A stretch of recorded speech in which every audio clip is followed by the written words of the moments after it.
Okay, so I think I'm going to get started. I want to welcome everyone to the Hebron Coalition on Diversity and Equities. We call ourselves CODE, the fourth community conversation this year. Tonight's conversation is on equity from a faith perspective. My name is Amy DiMatteo, and I'm so glad you could join us for this discussion. I want to start out by thanking our speakers for being here. We appreciate your time that you are devoting to our conversation. As a member of the Code, I want to also thank my Donna Jolly, who does so much for this organization, and I just want to thank her before I get started tonight. As Code, our group of volunteers, we believe that equity and diversity are issues of critical importance to everyone in our community. The Hebron Code has had community conversations about topics ranging from zoning and affordable housing to education.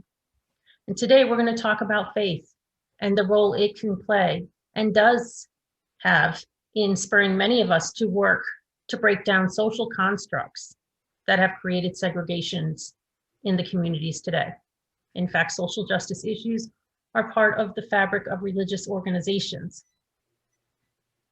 At the same time, we must acknowledge that not all religious organizations have been on the forefront of using their influence to challenge the racist constructs that negatively impact our fellow citizens. Tonight, we'll learn from religious leaders from across Connecticut and from Hebron about the connection between religious faith and social justice. We'll learn how faith communities are bringing people together to understand and address structural racism in our communities and to build bridges and unity. Refrigerator. And we'll talk about power of compassion and love to create a welcoming community. So first, some housekeeping and webinar tips. If you have a question, and we hope you will, please share it via the Q&A portion, and it's a feature at the bottom of your screen. We will use these for the Q&A portion of our meeting following our guest speakers' presentations. If you want to share a comment during the presentation, feel free to use the chat feature. This presentation is not designed to be partisan event, so people attending may have different perspectives and views. I ask that everyone be respectful. Our goal is to create a safe environment so everyone can feel comfortable in this space. We thank you in advance for your cooperation. Now some background on who's sponsoring this webinar. I'm the chair of the Hebron's Coalition on Diversity and Equity. This committee of Hebron residents who came together after a Black Lives Matter rally held in town on June 13th, 2020. So it's just been about a year. We want to make a difference in our community. So we formed CODE to see how we can bring about real change. We quickly agreed that the biggest challenge facing Hebron is that we are predominantly white. In fact, according to the latest census report, we're 96% white, 2% Asian, 1.4% Latino, and only 0.3% Black, hardly diverse. But Hebron's not alone. We know that this phenomenon affects most of the suburbs in Connecticut. And in fact, Connecticut is one of the most segregated states in the country. The latest statistic I heard was number 3 in the country of being the most segregated. So why is that a problem? Clearly, it's a barrier to people of color achieving high standard of living and quality of life they deserve. We also believe this lack of diversity keeps our towns from being culturally rich and vibrant as they could be. It deprives our children of the opportunity to learn beside and build relationships with children of other ethnicities, cultures, and perspectives. And it keeps us back as individuals as well as a town. So please listen up, take notes, ask questions, and share your knowledge with others. We believe it is through education that people will challenge their beliefs and embrace a more inclusive, equitable, and diverse community. So now I'd like to let you know a little bit about our guest speakers. We are honored that they have agreed to be a part of our conversation tonight. First, Dr. Benjamin Foster. Dr. Foster is a public intellectual and a published author, and also has a wide-ranging experience in education and human services. He currently serves as lecturer in African American Studies and Religion at Central Connecticut State University. Dr. Foster has also served as high school principal, director of adult education, and educational consultant in Connecticut, Massachusetts, Harlem, New York, North Carolina, and California. And he recently served as chairman of the Education Committee for the Connecticut State Conferences of NAACP branches. He's the first African American to serve as principal planning analyst for human services for the State Office of Policy and Management. Dr. Foster is a recipient of several awards, including the 400-year African American History Commission's Distinguished Service Award, presented to 30 individuals across the nation in 2019. Dr. Foster earned a BA in sociology from Trinity College, a master's in history from Wesleyan University, a doctorate in education from the multicultural studies from the University of Massachusetts at Amherst. Welcome, Dr. Foster. Reverend Ronald Kolanowski is the rector at St. Peter's Episcopal Church in Hebron. He has also served as vicar at St. James Parish in Preston and an associate at Trinity Church in Hartford. He previously worked for 20 years for the National Association of Home Care and Hospice.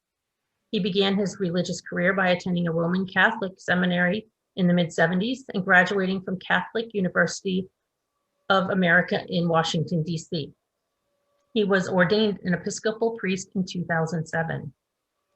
Father Ron is married to Art Engel, a nursing professor, and they are raising 3 children in Stores near the UConn campus.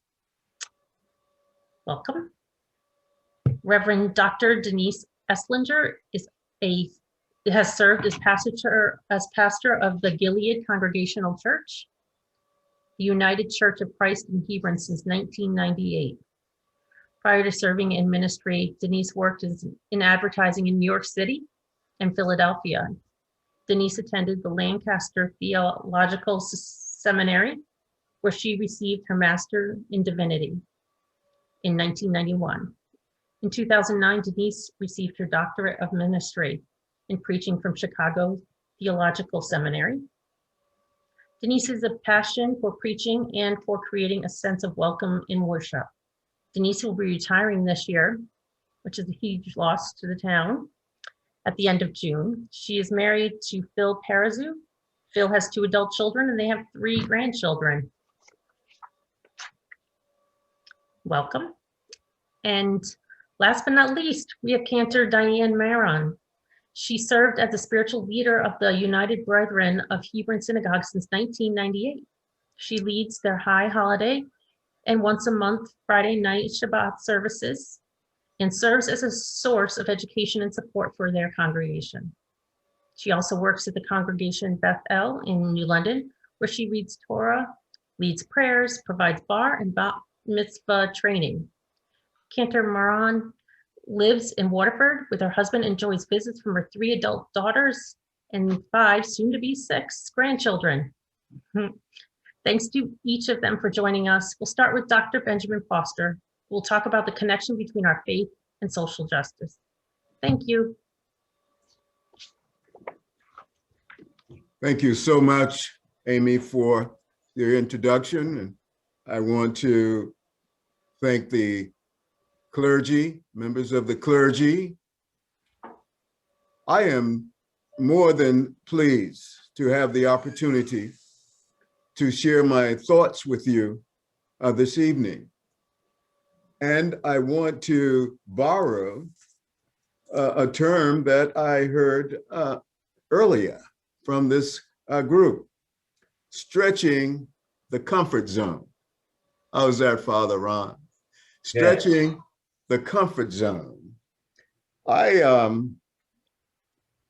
have come to understand in the sunset of my life that man essentially means mind, the mind.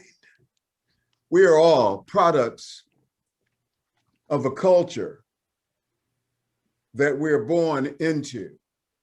We are socialized by our primary groups, our family and others. And then comes the secondary group, our churches, our schools, and other social organizations. And from those two groups, we come with domain and background assumptions to the world stage. But religion, I have been taught and have come to believe, gives meaning to man's life. It makes us gung-ho, a term I learned during my military service. We become adherents to whatever faith tradition we join or we have been raised in. I have come to also understand that the new or the young will reveal. They reveal. The old tend to conceal. We are in a period in our nation's history where the divide or the cultural wars, as some are calling this very difficult period that we're facing, that has divided families, has divided friends because of ideologies, because of biases, because of fear, not knowing anything about fellow Americans. It has caused us tremendous and horrendous problems. I want you to know that in the first quarter of the 21st century, where our nation is on the verge of tremendous cybernetic accomplishments, we're also facing a tremendous decline in our world prestige and possibly our economic position because of the Achilles heel that we've had to deal with for nearly 400, or for over 400 years, actually, 402. And that is the racial problem that drives and fuels much of the cultural war divisions that we are confronting. We who belong to the Abrahamic faith traditions have to understand that the universal law is predicated on justice. We are part of a universe that welcomes and wants our creativity.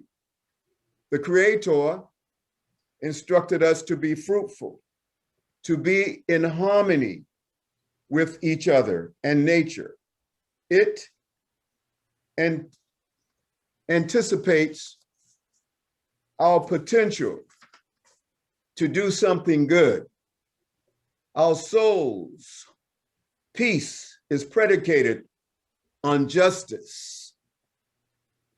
The subjugated, the oppressed, the discriminated, and ill-treated must seek justice to be in compliance with the universal law.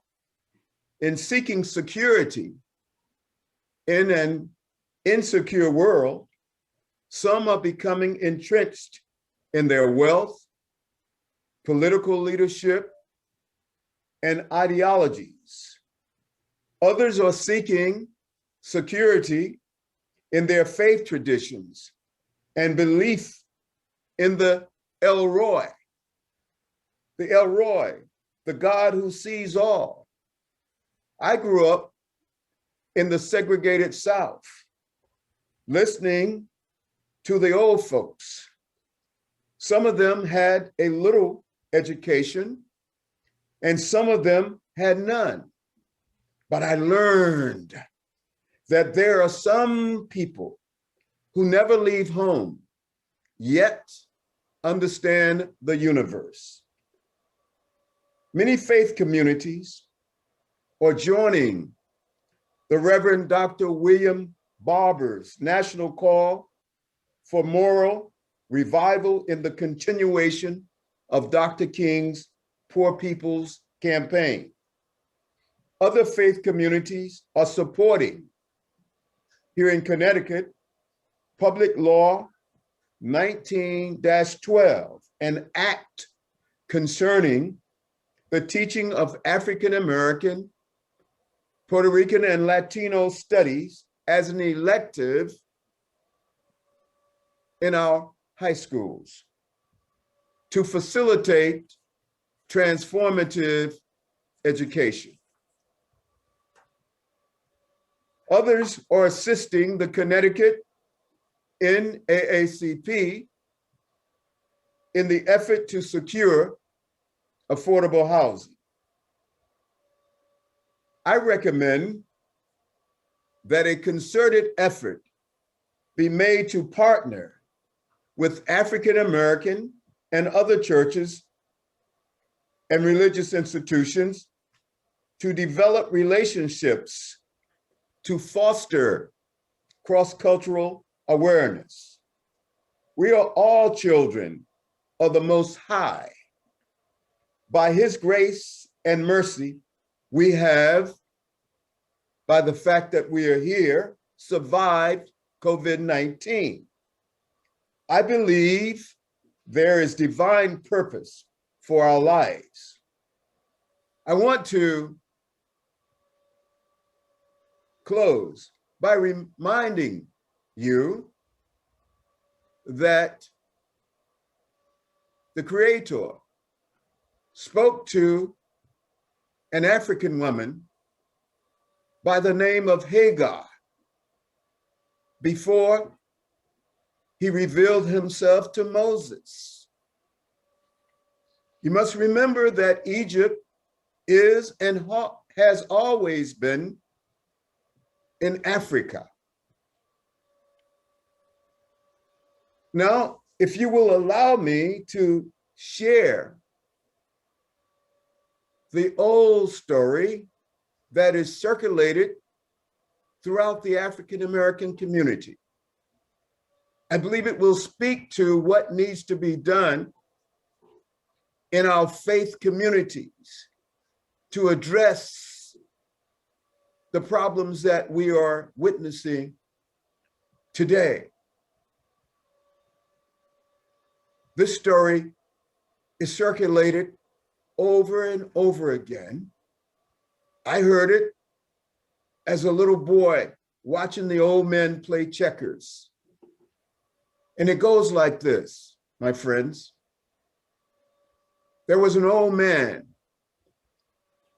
who made his living hauling junk. And each morning, this old man would get up, hitch up his mule to his wagon, and start on his way to collect all the junk that he could find. It was his livelihood, collecting junk. The people in the community laughed at him because he had a routine. He would pick up all the junk that he could find early in the morning. And then he would make his way back to his home, but he would stop under an old oak tree, take out his lunch, eat a sandwich, as the people said down south, eat a sandwich, and drink his Kool-Aid. Then he would get off the seat of a wagon and get down and give his mule Mary the oats mixed with a little sugar. And then he would get back on the seat of his wagon and start to talk to Mary. And he would call Mary all kinds of names, Susie, Ella, Sugar Baby, all kinds of names. And so the people thought Mr. Cleveland was crazy. And they laughed at him for calling Mary all kinds of other names when it was only one mule. And so some young boys got up the courage to go and ask Mr. Cleveland, why did he call Mary other names when there was only one mule?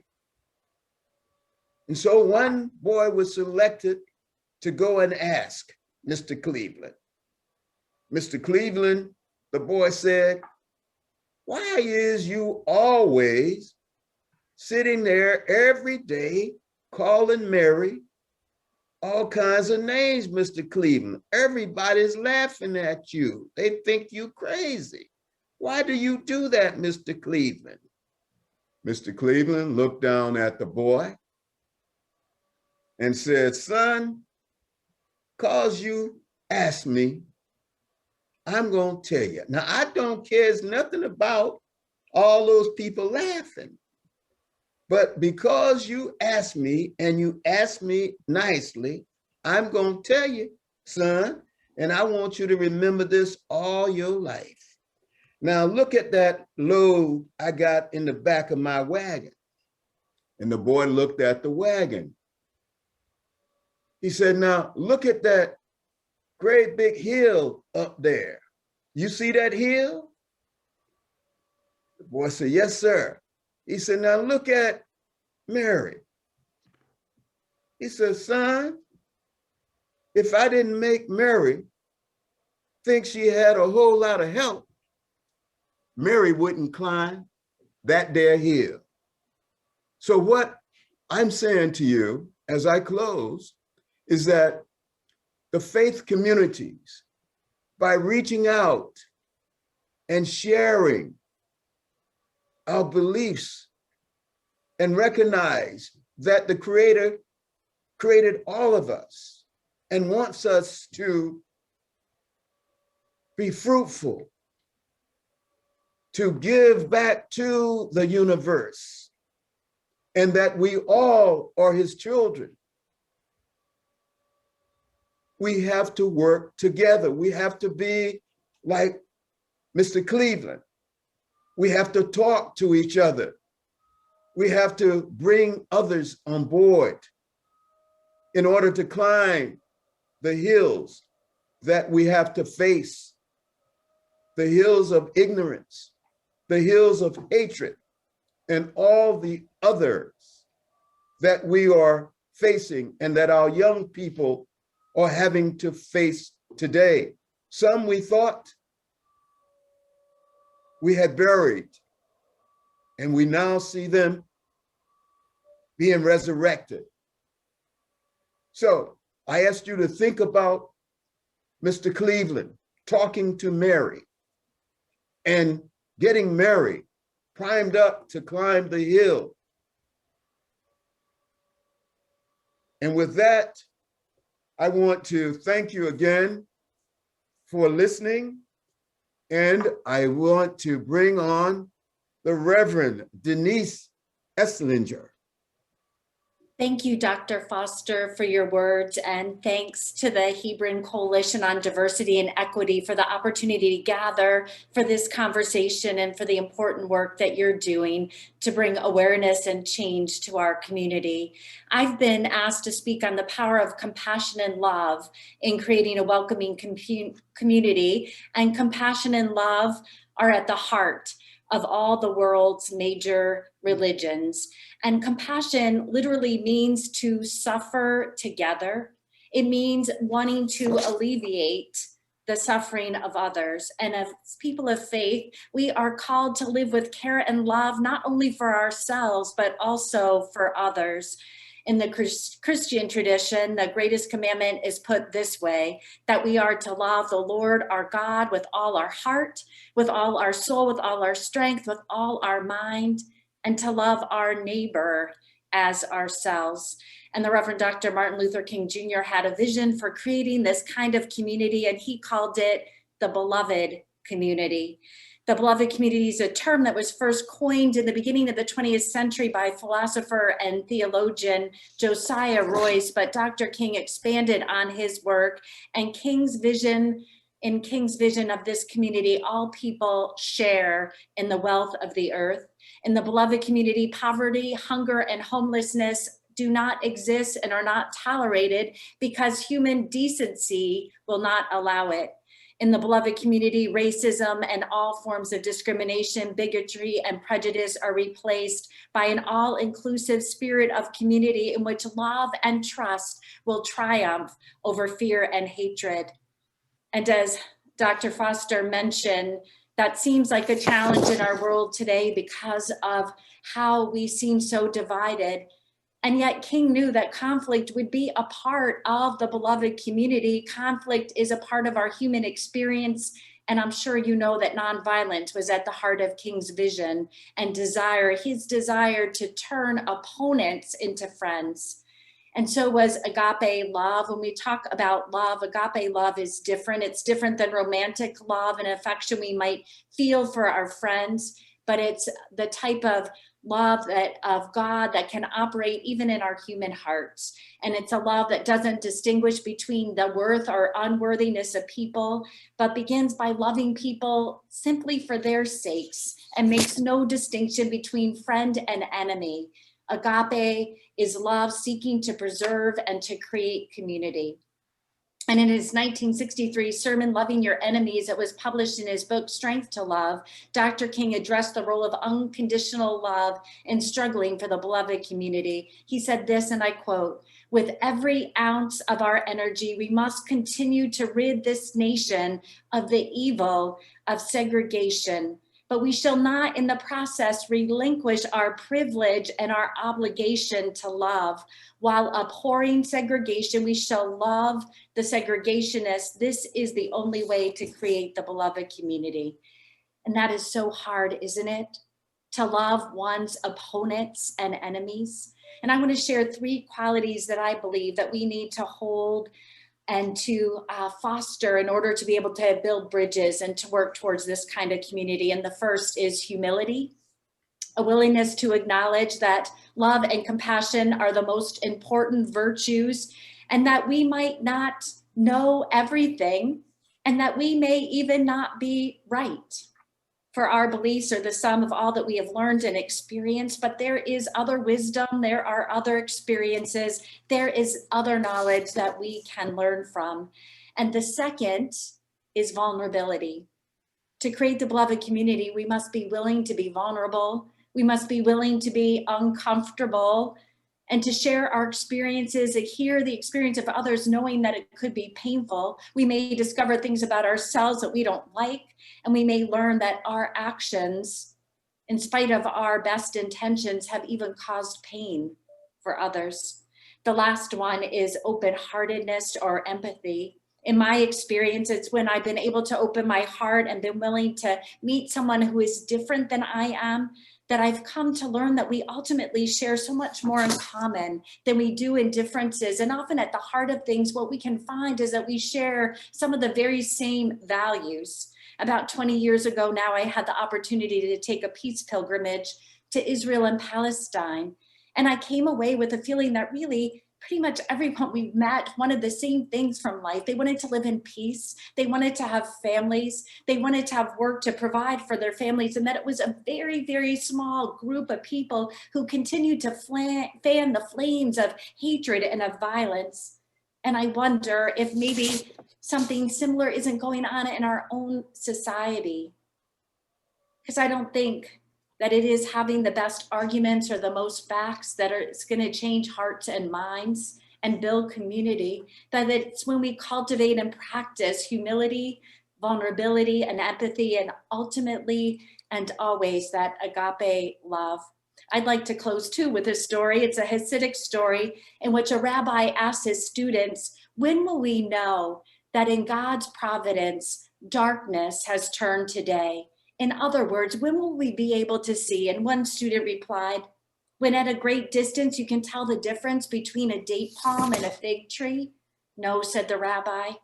When at a great distance you can tell the difference between a sheep and a goat? Another asked. No, responded the rabbi. Day will have dawned when you look into the eyes of another person and you recognize your kin. And I want to pass on the baton now to my friend and colleague in ministry here in Hebron, Cantor Diane Maran, who serves the United Brethren Synagogue. Diane? Thank you very much, Denise. Good evening. I am Diane Maran, the cantor here in Hebron at the United Brethren of Hebron Synagogue. It is my pleasure and honor to be here tonight representing them, and we extend our thanks to the Hebron Coalition of Diversity and Equity for sponsoring such a timely and important gathering and for including us in it.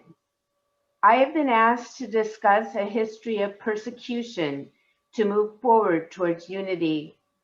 Persecution is a topic that the Jewish community and the religious community, unfortunately, are long experienced with.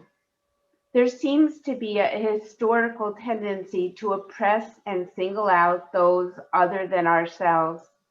There is a tendency to oppress those we perceive to be different. So often, we in the Jewish community and the religious community have served as the other in these circumstances. We can trace persecution to biblical times. Most noted is the slavery which occurred with Egyptian bondage. Similar persecution followed throughout the centuries with pogroms and the Inquisition. The Jewish people have been singled out and have served as the subject of abuse with attempts at annihilation. Nowhere is this more evident than the atrocities of the Holocaust, with the resulting and senseless death of over 6 million people. In our modern society, acts of anti-Semitism are on the rise, and we have seen multiple attacks on religious communities and synagogues worldwide. The tendency for people to strike out and disdain those who are different from themselves is a part of our joined histories. Our religious tradition addresses these with guidance in very strong terms. We are reminded constantly that we were slaves in Egypt and that our responsibility is to reach out to others to prevent this from happening to them. We have an ethical responsibility to help others in need. The Torah teaches that an ideal society is one in which all people are secure and cared for. The poor and elderly and infirm are to be cared for, as well as anyone who is hungry or homeless. Such a society will actualize only with the works of each individual reaching out to those in need. We are to provide food for the needy, allowing them to reap from the corners of our fields. We are to prevent obstacles in front of those who are disabled or in need. In the Jubilee year, the 50th year, land was to be returned to its original owner, debts were to be forgiven, and people in bondage were to be released. We are mandated to provide equal justice for every person. Continually, we are reminded of the importance and dignity of every individual, regardless of their color, race, nationality, sex, or beliefs. God created one man, Adam, to remind us that all humans are related to one another, and none are more important than anyone else. We are created B'Tselem Elohim, in the image of God, and believe that each person shares this divine resemblance and responsibility. Despite our tradition and our experiences and effort to reach out to others, speaking on this topic as a white Jewish woman makes me uncomfortable and understandably confused and seemingly uneducated. While we in the Jewish community have our experiences and religious imperatives as initiatives, it is impossible for me and for us to truly understand the intricacies of racism and the experiences of the African American people. Peeking in with our well-intentioned motives and based on our people's experiences, we can catch a glimpse of the atrocities that have and are being imposed on the African American people. The question remains, how are we to maintain our relationships that we have developed over time to help bridge the gaps of lack of understanding? It is true that the Jewish community is no stranger to the African American community. Time and time again, we have stood hand in hand in their support. Historically, we remember rabbis, particularly Rabbi Heschel, who marched with Martin Luther King in Selma. The Anti-Defamation League works tirelessly to support ending African American persecution and racism. As individuals, Jews who understand persecution at a gut level, we have reached out to span the gap to support this community and have marched and spoken out in support. But I am sadly aware that we have insufficient understanding of the magnitude of the problem. Yes, we have for the most part good intentions, but such intentions fall far short of appreciating what African American people have and are undergoing. And unfortunately, those good intentions have not always translated into the active involvement that is truly needed. Meanwhile, the African American community have understandably become more vocal in their frustration and vigorous in their efforts to call out racism in our society and demand change. It can be a thorny situation, and people of all different backgrounds may fail to recognize the goodwill and intention of one another. We need to recognize and fully understand the needs and challenges faced by African Americans as they perceive and experience them, as opposed to how we might think they are. Gatherings such as this one this evening are imperative to bridging the gap and increasing our awareness and sensitivity. But we need to remember, however, that they are only a first step. I applaud the committee for putting this program together.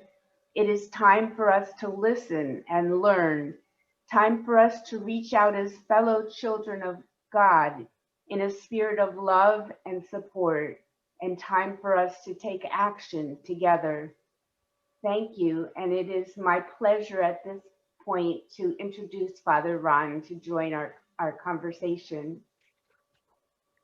Thank you, Diane. And I have to say that it's been wonderful working as partners with the synagogue in my 4 short years. And I know you've been doing that for a very, very long time. And so thank you. And to Code, I feel like I've really met soulmates in Hebron through all the efforts that you are doing. This is my 4th or 5th gathering with you, and it's just been nothing but total delight.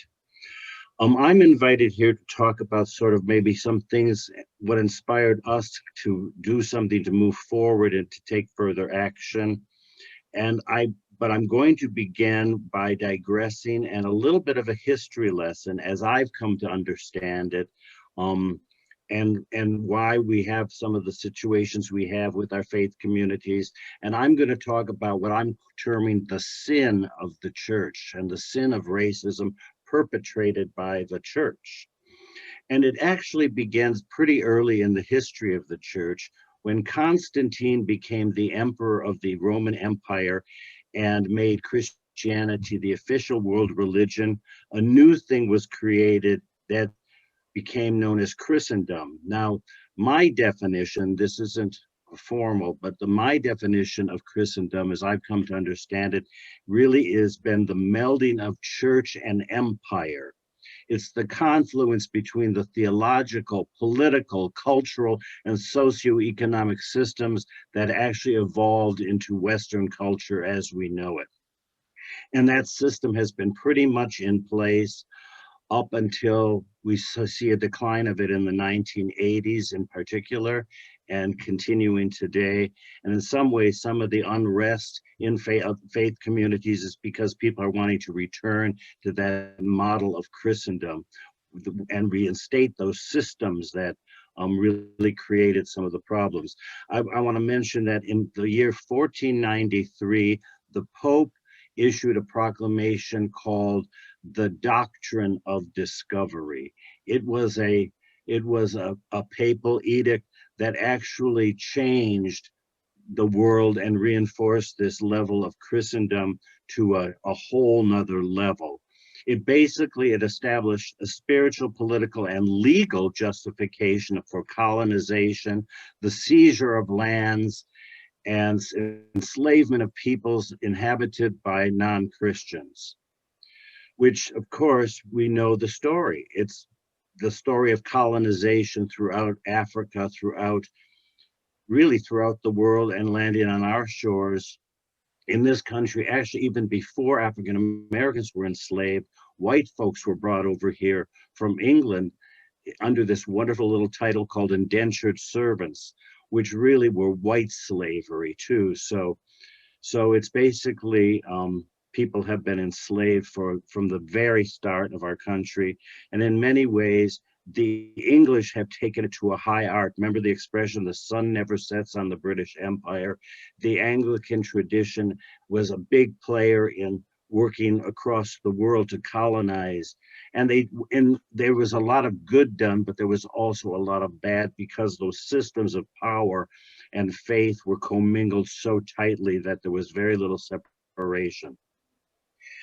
In colonial America, some of the colonies were actually founded where the Church of England was the legal church. It was the state church in Carolina, in Virginia, in Georgia, parts of New York, and in Maryland as well. It was the official state religion in those colonies. In New England, it became the Puritans, and the Mass colony became too liberal for some of the members of those communities in Massachusetts, and so they wanted to have a more conservative expression of Puritanism, and they came to Connecticut, to the river valleys of our state, and created what is now the Congregational Church, which couldn't be more different from its founding church than it is today.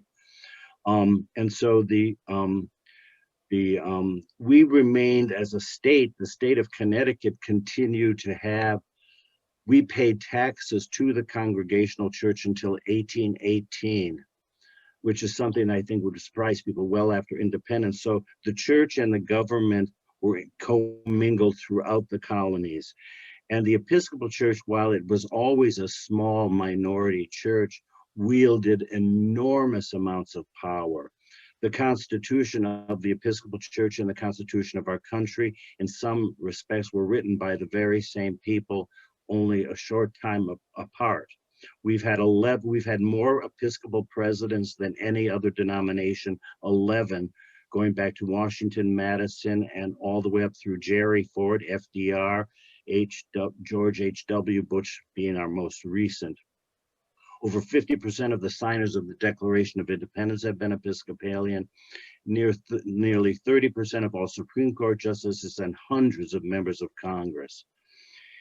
And if you wonder how deep does it go, There's a cathedral in Washington, D.C. It is called the Cathedral of St. Peter and Paul in Washington, D.C.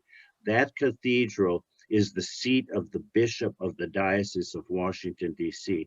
However, in 1893, by Congregational charter, it was given the charter as what? The National Cathedral. We do not have a national state religion, but the Anglican tradition and the Episcopal tradition, because of its enormous power and influence throughout the history of this country, especially in its early days, wielded that power hugely. And even though we weren't an official national church, we acted like it the whole time. So I consider that a level of sinfulness and our own culpability in perpetuating systems of power that have kept other people down. A couple of others, give you an example. 84% of all Virginia Anglican clergy own slaves to run their own glebes and farms.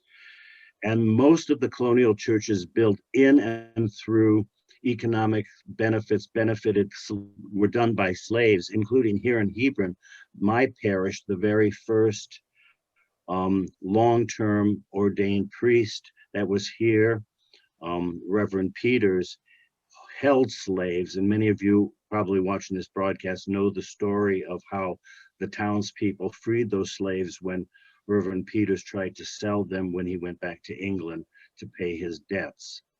So there is also the largest slave trading family in the history of the United States is from Bristol, Rhode Island. And that family traded slaves well past the Civil War, even when it was illegal here in the Caribbean, and that trade continued. And our entire economy here in New England, not just in the South, was dependent and benefited hugely from the slave trade. The boat builders, the ironmongers, I mean, the list goes on, and making the cloth from the cotton that came from the South. So, I mean, I'm outlining all of this to simply help us understand this has a deep, deep, deep history that's centuries and centuries old. And that system is breaking down now.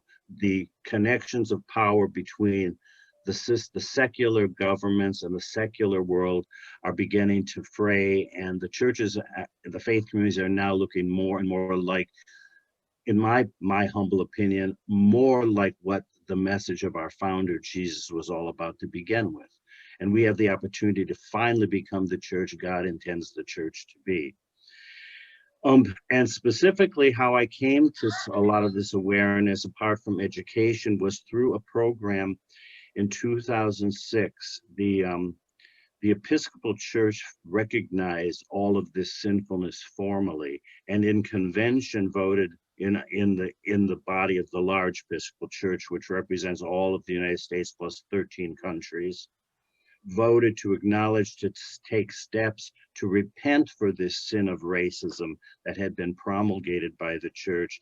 And as a result of that, a program was developed called This is Sacred Ground. And it came out of this work, and it was put together by a team at the National Church Office. I don't like even using the word national church, because again, it's not the national church, it's the Episcopal Church, a large Episcopal church, by a woman named Katrina Brown, who is a member of that family I referenced from Rhode Island, who did a phenomenal video that I was part of being able to edit it when she was editing it, when she was in seminary the same time I was. It's called Traces of the Trade, a story of the deep North. And it traces how the economy of New England was all based on slavery as much as the South was.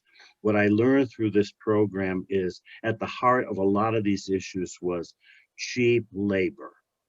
As long as the labor was cheap, people were welcome to stay. But as soon as people started to gain strength and a place and claim their own dignity, there's been pushback throughout the history of our church. And I have also learned that all of the promises, whether it was to Native Americans, Asian Americans, Latino Americans, African Americans, promises made and negotiated, all of them have been broken and added to the brokenness of our society. Whiteness, by the way, was something that had to be legislated. We look at one another from European descent and we think of ourselves as white, at least I do. And I came to learn that Italians, the Greeks, my own people, the Polish people, the Hungarians, the Slavs, the Irish, and other European groups, when they came in as new immigrants, actually had to be legislated as white. And the census decides different race. They create categories for race. By the way, I'm not going to digress, but race itself was a construct. It didn't exist in formal categories. And Dr. Foster could give us probably a whole semester on that one point alone. But anyway, be that as it may. So here we find ourselves. This program has absolutely changed my life. It has reframed my entire priesthood. And I have to tell you, doing this work, when you do this work, it does not make you feel better. You are disquieted and made more uncomfortable. And I think, at least for some folks, I'm talking for myself as a white person, I like to come in and kind of get us to the kumbaya part where everybody's happy and all of that. This is not that kind of work. What it will do, if it's done honestly and faithfully, is open your heart and your mind to become, as Denise talked about with Dr. King, and as our presiding bishop, Michael Curry, talks about, claiming the beloved community and creating the beloved community. It is painful work, it is difficult work, but understanding the stories of history, it's not canceling out. I know that's a kind of a popular phrase now. It is not canceling out the stories I learned as a child, but it is telling other stories that coexist alongside the Pilgrim story and so forth. So there's just so much to learn. And to that end, Code is joining with us at St. Peter's to launch a program in Hebron. We put in a grant that Dr. Foster and his wife, Dr. Walton Foster, will lead us through beginning in November of this year. And it will run for about 4 or 5 months, 2 times roughly each month, every other week. We'll have opportunities for online participation and digesting the material, as well as providing sessions for conversation live at St. Peter's Hall on Monday nights, running every other week, beginning in November and ending up sometime, I believe, in April. So with that, I want to turn it back over to our moderator, Amy. Thank you.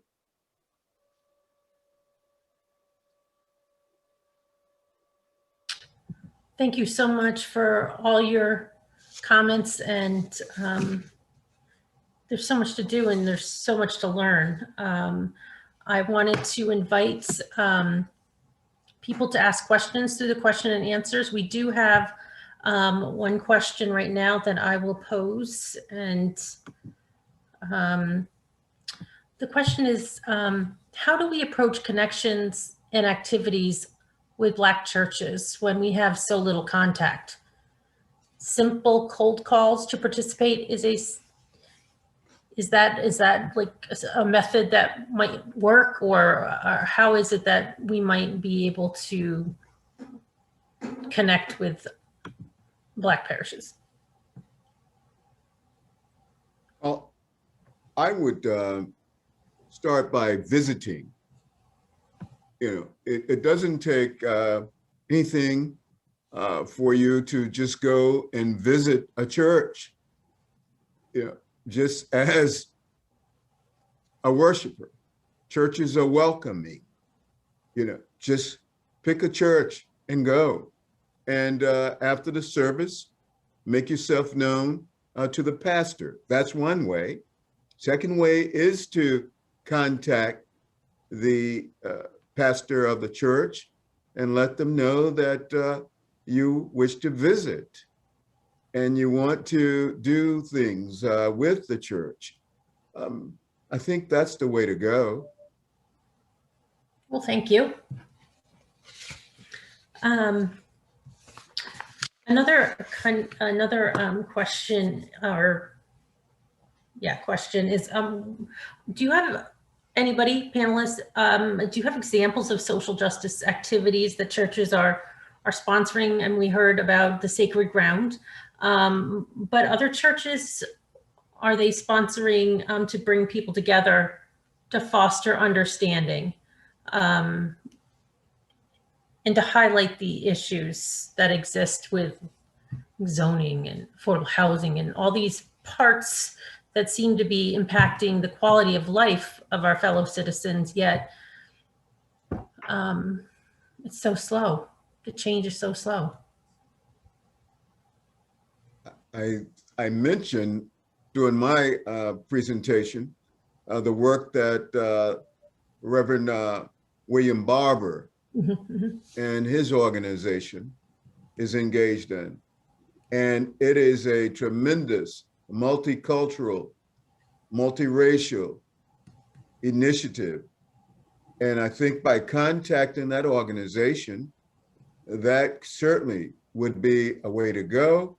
But we have the Urban League, various branches of the Urban League in Connecticut.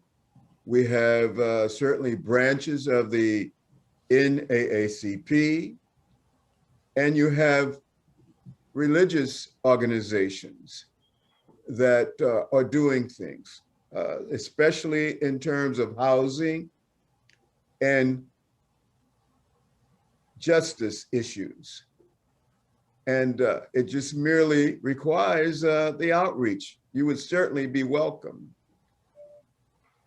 I could speak to that in terms of the housing piece. I was in a conference this weekend with the leadership of our diocese, the Episcopal Church in Connecticut, and I have taken away so much from the Black congregations have particularly, they've taken on affordable housing for decades and decades and decades.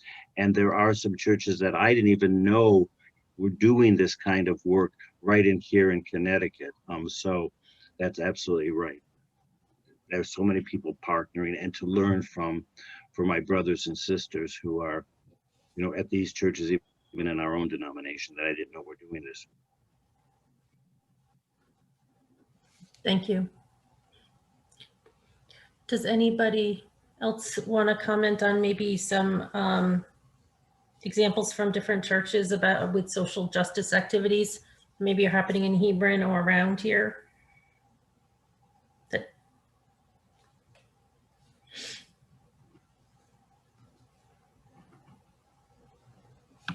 Well, I know the United Church of Christ has, curriculum on racial justice and understanding, as well as we have a legislative advocate at the Capitol that works on issues of society today. A few years ago, we at the Gilead Church came together and sponsored a family from Syria who was getting a start here in the United States. So I would add those things. Thank you. Thank you. Does anyone have any closing thoughts or suggestions for us? Well, I would like to just say how pleased I am to once again learn about your organization.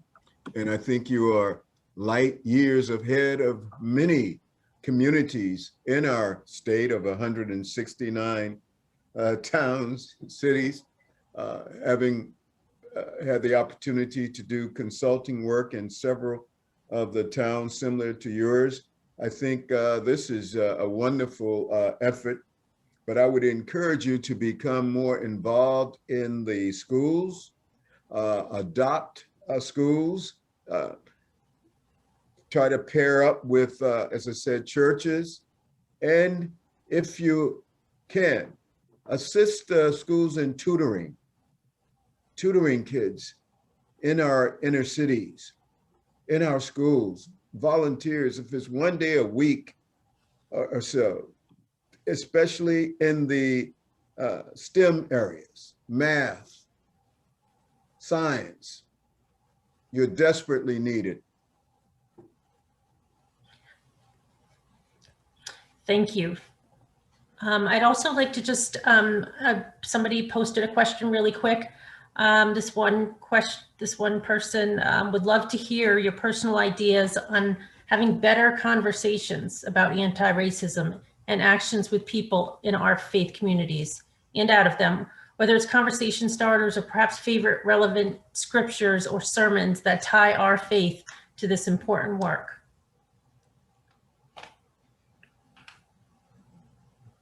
Does anybody want to answer that? Anybody?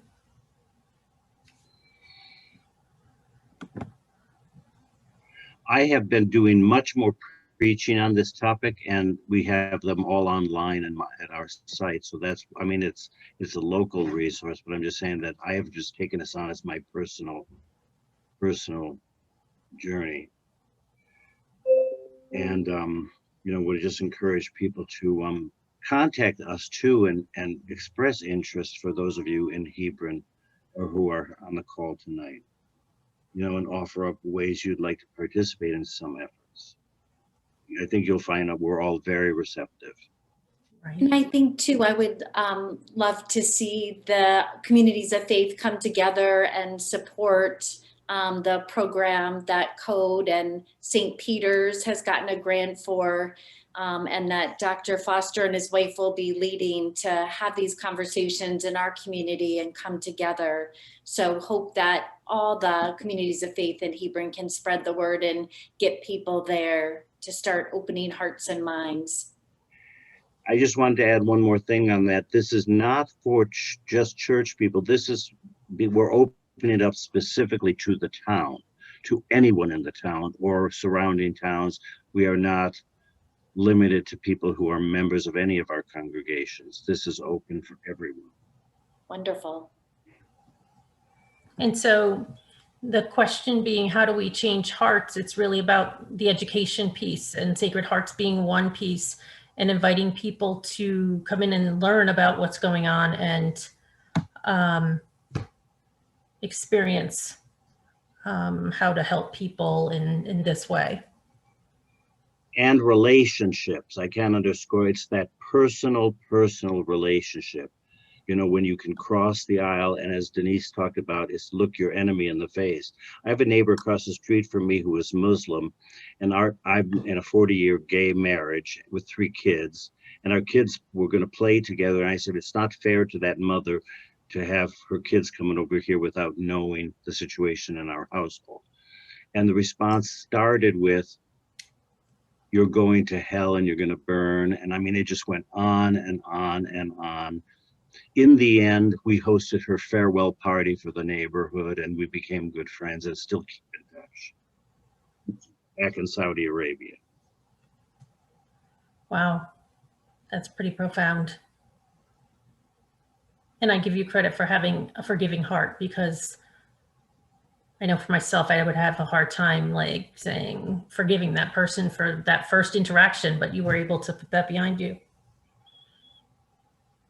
Hard work, isn't it, Doctor? Yes, it is. But I would also recommend looking at the Bible through a multicultural lens. And many people, especially with the Cornwall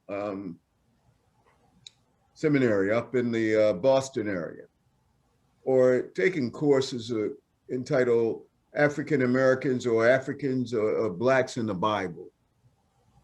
And from those that I know who have participated in those type courses, it has really brought about a transformation, because people have their domain, as I said earlier, and background assumptions, and they just don't know. And so when people are given knowledge and are able to get a better perspective on people, it is a really revolutionary change. So that's what I would recommend also, pursuing a multicultural understanding of the Bible, who the people were.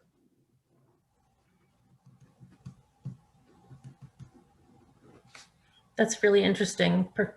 And that's definitely something that, you know, community in Hebron could look into, about like into how to best offer something like that. And what I'm finding, like, in my little view, is that so many people go to church, so many people rely on religion to fulfill their lives, yet so many people have these views that are really closed-minded. And so I think part of the reason that we've opened this up to the churches, is that we want the churches to help us expand people's vision and view. People in politics, they're saying that they go to church, that they're really religious, and we can't reach them, but I envision that the pastors can. And so multicultural view of the Bible might be one way, or I just encourage everybody to be along in our journey to bring about change in Hebron. That Hebron is a beautiful, loving, and inclusive town for the people that live here. We just want to open the doors and allow other people to come in here, and that's scary for some people, but we're really hoping that we can create the change. Another question that we have is, can you comment on the divisions that are rising regarding the critical race theory?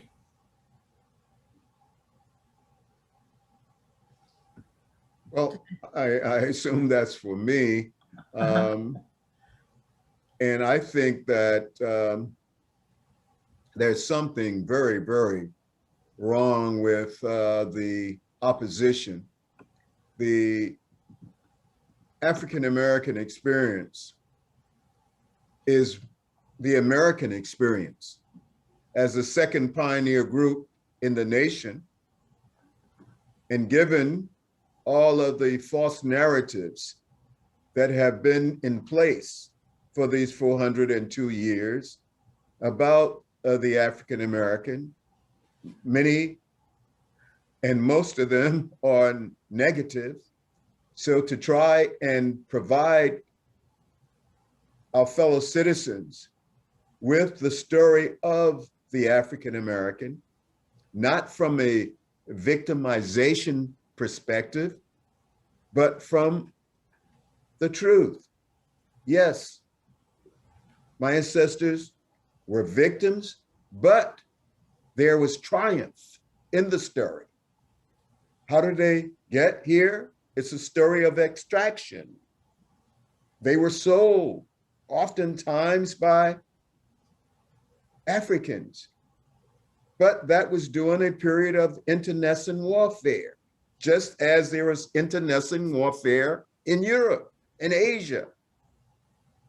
But mankind began in Africa, according to the scientists, so we are all brothers and sisters. We all come from a common ancestor. The African American has contributed to America in all of its wars, in the crops that made the country wealthy, et cetera, in some of the most dynamic inventions, developing the mathematical formula to bounce radio waves off the moon, developing the process for storing whole blood, plasma, developing the process to salvage the economy of the South, George Washington Carver. And everybody loves peanut butter, to be on the light side. He developed 360 products out of the peanut. Just the sheer genius. And to have this shared, this information shared with students, it is not wrong. It is not to make students feel bad about their skin pigmentation, because they're white. It's merely to tell the story so that we all can take part in being a part of America. It is the continuation of the quest for full citizenship, that African Americans have been striving for since the end of the Civil War. That's what it's about. So this whole notion that somehow the teaching of African American history in particular will lead to other kinds of problems, I don't quite understand, except to say that it is wrong. Most of the young people who are in our schools today, most of our teachers who are teaching today, or their parents and their grandparents and their great-grandparents had nothing to do with enslavement, nothing to do with it.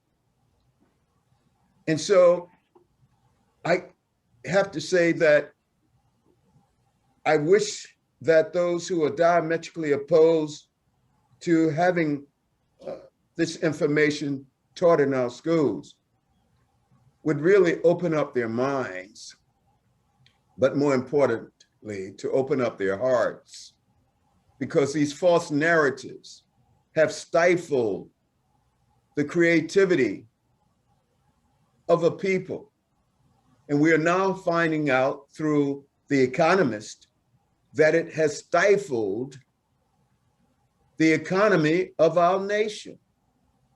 And given all of the problems that we're facing with climate and competition from abroad, we need all of the brain power that we can get to maintain our standard of living.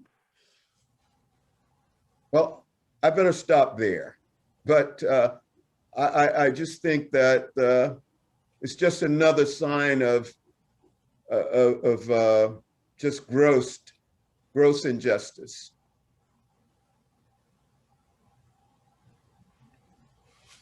Thank you. I can't agree with you more. And the people who are on this call, I encourage you to contact your legislators, to have your voice be heard, because our representatives are supposed to be representing us, not corporations, not money. And it's so important that the people are being represented. And I mean, you look at all the work that Stacey Abrams did in Georgia, and then you look now at all the laws being changed to try to negate that. And we have to be active participants in our government if we want change to happen. And we have to be uncomfortable. We have to do this because not everybody has a voice. And something as important as history, like it's only been like 2 or 3 years that I've known about the Tulsa massacre. I'm 51 years old, and it's only a couple of years that I found that out. And I'm hoping that other people know what I'm talking about. But those pieces of history that shed a reality on who America is, it matters. It matters that we know all points of view. It matters that our perception is viewed, is developed through multiple perspectives of who America is, what America is. And we have to make America what we want it to be. And that's why I'm hoping the attendees in this call, in this conversation, will really take to heart that we're reaching out to the faith community because we're looking for more people. We're looking for different people to kind of carry on this conversation, to begin having the stretching outside your comfort zone, to to really begin to challenge yourself, challenge the conversation. Be uncomfortable, because this is equality for all, is the way it's supposed to be. Not says me, but says our religious leaders and in the Bible. So I want to take this opportunity to just ask anybody if there's any other questions, any other comments. I'm going to look really quick. I just would love to acknowledge Skylar Haynes. I know Skylar in the comments that she's put in the question and answer, as well as in the chat, going work for all of us to do that I think our faith compels us to. And knowing Skylar too, I know with her passion and energy, and also I guess I sense a little bit of frustration in there. It's such difficult work, but just want to compel her on with all of the gifts that I know God has given her and many of the people who are with us this night to not get frustrated, but continue on sharing the love and word that, you know, God has created us all equal, and how do we create those kind of beloved communities that we know are what God wants for us. Yes, and in closing, I want to just reference the beloved communities and our hope that we can create that in Hebron, and that unless there's, I'm going to mess up the saying, but unless there's justice for all, there's no justice for one, or there's something like that until everybody has achieved equality, that until everybody, justice is served for everybody, we can't be complacent. We can't sit back. We really need to be working towards creating a more inclusive community. I want to, in closing, thank you so much to all the speakers. Your insight and your passion and your words of encouragement have been much appreciated. And I want to say that if anybody wants to participate in code or wants to learn more about it, we do have an email address that Donna Jolly posted earlier. It's hebroncode10@gmail.com. Please let us know if you have any questions, or if you have any ideas about future community conversations that you think might be helpful. Or if you just want to attend one of our meetings and participate and just sit back and listen. And we are trying to do a bunch of things in a bunch of different areas, and being religion, education, legislative advocacy. So we've got our hand in a bunch of different things. So if you'd like to join us and work on one or all of the projects, that would be, we would welcome that. We would love that. So thank you so much. And I guess we can say goodbye. Thank you very much. Bye. Good night, all. Good night. Thank you. Thank you, Amy. Goodbye, Ron. Goodbye, Bye-bye. Dr. Foster. Bye, Diane. Nice meeting you all. Yeah. Thank you. Good night. Thanks.